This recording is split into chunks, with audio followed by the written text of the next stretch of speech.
If you're into this sort of thing, a trip to Antarctica, retracing the trail of an early 20th century explorer, would probably be a thrilling and icy adventure. But it wasn't supposed to be this icy or this thrilling.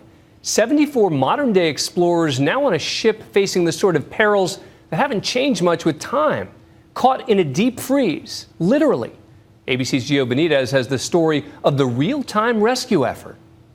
It's not everyone's idea of a winter cruise. 74 people stranded in the Antarctic ice on a ship waiting for days to be rescued. The vessel hasn't moved for the last 2 days, and we're surrounded by sea ice. We just can't get through. But with ice-breaking ships like this one rushing through frozen sea to reach them, this group of explorers and tourists seem to be relishing every moment of their cruise turned misadventure. The science continues. Here, Graham and Ziggy are drilling the ice to observe the life below.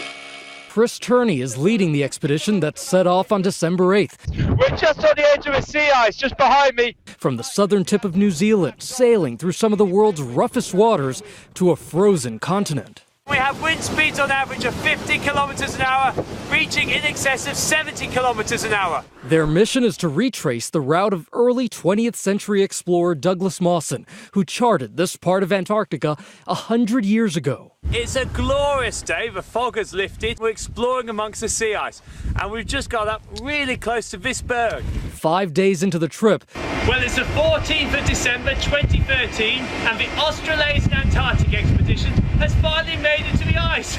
Look at that view. the voyage was going according to plan. We really struggled with the sea ice. We bashed through, we headed south, we got to 65 degrees.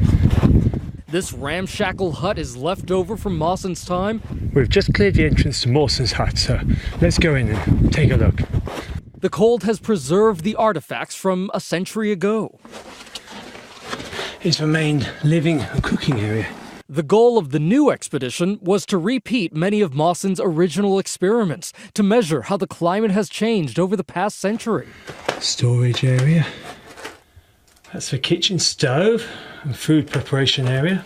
At first, Turney and his shipmates were blessed by unusually good weather. In one of the windiest places on Earth, they made it off the Antarctic coast and into Commonwealth Bay. But on Christmas Eve, conditions turned ugly. Yeah, we got hit by a terrible blizzard and lost our communications, didn't we, Nicole? We sure did. The ship had found itself trapped in the ice. But at least it's not snowing. No. Turney joining us on Skype from that weather nightmare. You are battling really unpredictable weather conditions. Oh, very much so. It's a misconception over here that things move at a glacial pace, and we're looking at the weather reports and everything looked like it was all right, and then suddenly this low pressure system just swung in, and suddenly we found that instead of light breezes, we suddenly got strong easterly winds, and the captain made the decision on Christmas Eve, realised we needed to send out an alert to help get us out again. We're in the ice, but all are well.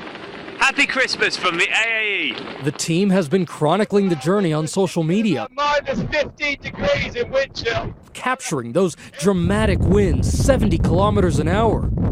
For members of this expedition, it was a Christmas day like no other, but they were determined not to let a little or a lot of ice and wind dampen the holiday spirit. I saw those wonderful pictures with that Christmas tree in a true winter wonderland.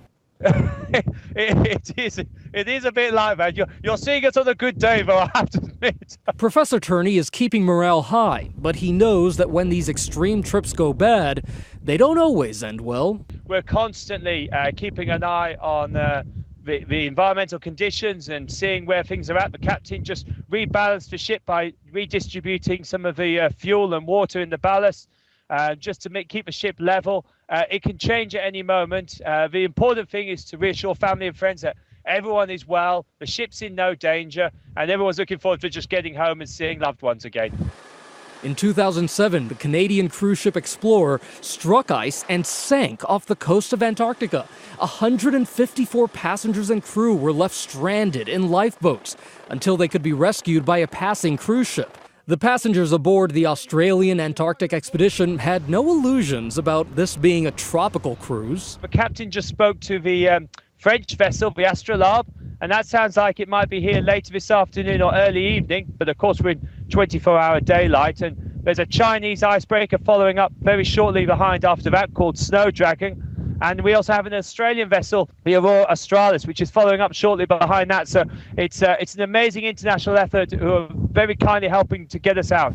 Meanwhile, extreme weather could make any rescue effort lengthy and difficult. There's been quite strong winds and blizzard-type conditions, so that's something we really have to wait and see until those vessels arrive. It helps that the passengers all know there is ample food on board, 7 weeks worth, and enormous ice-breaking ships are getting closer by the hour.